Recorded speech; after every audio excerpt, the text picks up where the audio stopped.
Zohar Parashat Shemot, Yom Rishon. Telat Inun de Chaim de Shekhinah Me'alma. Il y a trois qui poussent la Shekhina de ce monde-là. Le Garmin, de Dichiou, de Kuchavelichou, Lave Be'alma, ou Benasha Savechin, Vela Ishtemach Nehon. Et donc, qui poussent la demeure de Hachem pour ne pas qu'elle soit dans ce monde-là. Et en plus, et donc, ils font eux-mêmes, c'est-à-dire ces personnes-là qui poussent la Shekhina, ils provoquent le fait que c'est ceux qui prient, que leur voix ne peut pas être écoutée. Voilà. Et c'est qui ces gens-là? Mad Shachir Benida, celui qui couche avec une femme Nida. Parce qu'il n'y a pas une tum'a, il n'y a pas une impureté aussi forte qu'une femme qui est nida. D'ailleurs, c'est la tum'a la plus forte de toutes les tum'a, de toutes les impuretés, c'est la femme nida. Mais ça vaut de dire la kashia, mais comme ça vaut de alma, comme on a dit, donc c'est l'impureté la plus forte au monde. Non seulement lui, il s'impurifie, mais tous ceux qui s'approchent de cette personne-là, ils s'impurifient. Et partout où il se trouve, il pousse la Shekhina de cet endroit-là.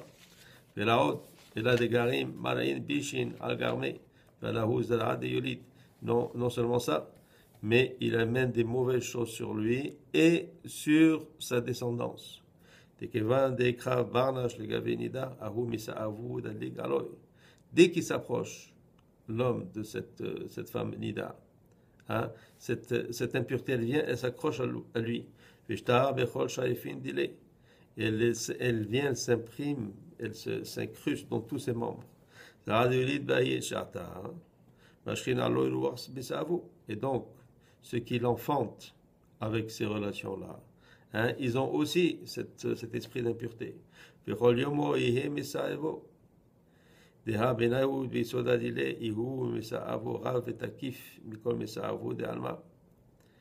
donc, sa construction même, ça veut dire son fondement à lui, il est sur l'impureté. Parce que le fondement, qui est donc le yesod c'est sur le nom du membre masculin. Donc lui aussi, il est impur.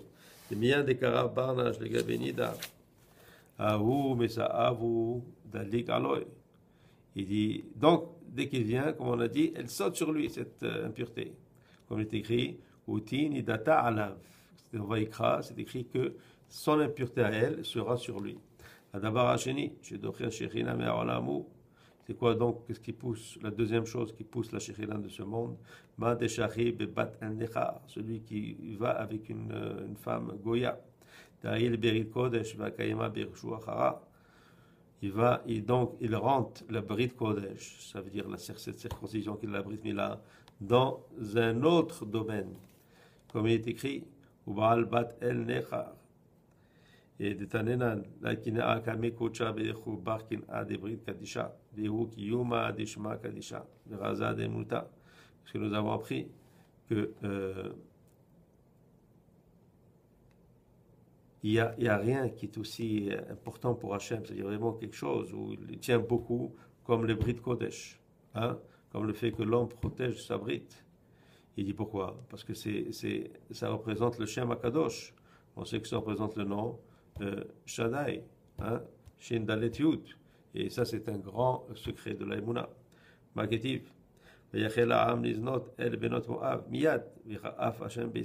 Comme c'est écrit dans Bamidbar, que les Bnei Israël ont commencé à faire la débauche avec les filles de Moab. Et tout de suite, c'est écrit, que Hachem s'est mis en colère sur eux. Il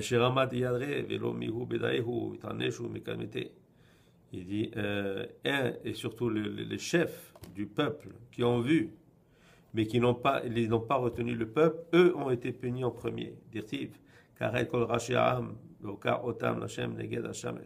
il dit, comme c'est écrit, prends les têtes du peuple, et eux, tu les mets devant le soleil, c'est-à-dire ceux qui devaient être tués en premier. Et bien, Maneged Hashamesh, Neged Aberit Deikre Shemesh. Il dit que ça veut dire quoi devant le soleil? Il dit c'est la brite qui s'appelle Shemesh, qui s'appelle soleil. Valé Temar. Et pour ça c'est écrit. Qui Shemesh ou Magen Hashem Elokim. Shemesh ou Magen Da Berit Kodesh. Il dit que le soleil et le bouclier, c'est Hashem. Il dit donc Shemesh, on comprend que c'est le soleil, ou Magen, c'est-à-dire le bouclier. Il dit, on parle donc de la Brit Kadisha, parce que aussi le Shemesh, c'est Tiferet. Et Tiferet, c'est l'ensemble des 6 séphirot, incluant Yesod. Ma Shemesh Zarar Vanir Alama, Ufachi Berit Kadisha Zera Vanir Gufa de Barnash. Il dit, comme le soleil, il resplendit dans le monde, la même chose, le Brit Kodesh, elle vient aussi. Elle donne, elle éclaire à partir du corps de cet homme-là. Hein?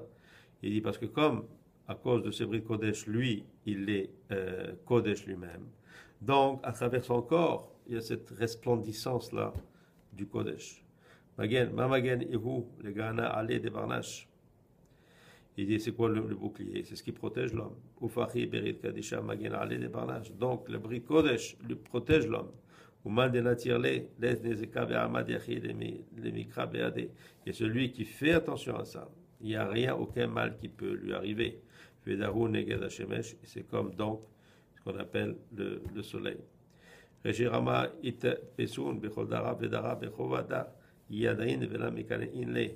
dit donc, les chefs du peuple ont été punis dans chaque génération à cause de ce péché-là. Parce qu'ils savent, et ils ne poussent pas ces choses-là pour apprendre aux autres. Parce que cette responsabilité, elle tombe sur eux. Et donc celui qui rentre cette kedusha dans une autre propriété, donc on parle d'une femme Goya, Aleketiv, sur lui il est écrit tu n'auras pas d'autre Dieu devant moi. Tu ne te prosterneras pas devant eux, tu ne les serviras pas. Je suis Dieu, ton Dieu, Dieu jaloux. Et donc, c'est la même chose. Ça veut dire quoi quand on parle de servir les Avodah Zara, il est la même chose. Quelqu'un qui met son bérit dans une femme étrangère comme ça, il fait comme de la Avodah Zara. Et donc là, le Shekhinah est repoussé de lui.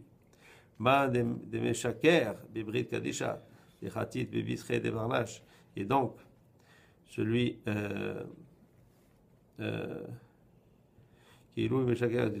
qui ment, c'est-à-dire qui fait donc le mensonge dans son Brit à Kodesh, comme il fait un mensonge dans le nom de Hachem lui-même. Celui qui vient, par exemple le roi, il a un tampon, hein, il a un sceau. Celui qui vient et il trempe le sceau du roi, c'est comme il trempe le roi lui-même. Le roi il écrit quelque chose, il met son sceau. Il dit voilà on fera ça. Lui il vient et dit non on ne fera pas ça. Donc c'est-à-dire il ne respecte pas le sceau du roi, il ne respecte pas le roi. d'Israël, il y a tout à dire. Et donc il n'a pas de part dans le Dieu d'Israël. S'il ne fait pas avec un grand teshuva, avec un grand koah, il dit maintenant, il veut faire teshuva et rattraper tout ça. Shem le Olam, Amen. Amen.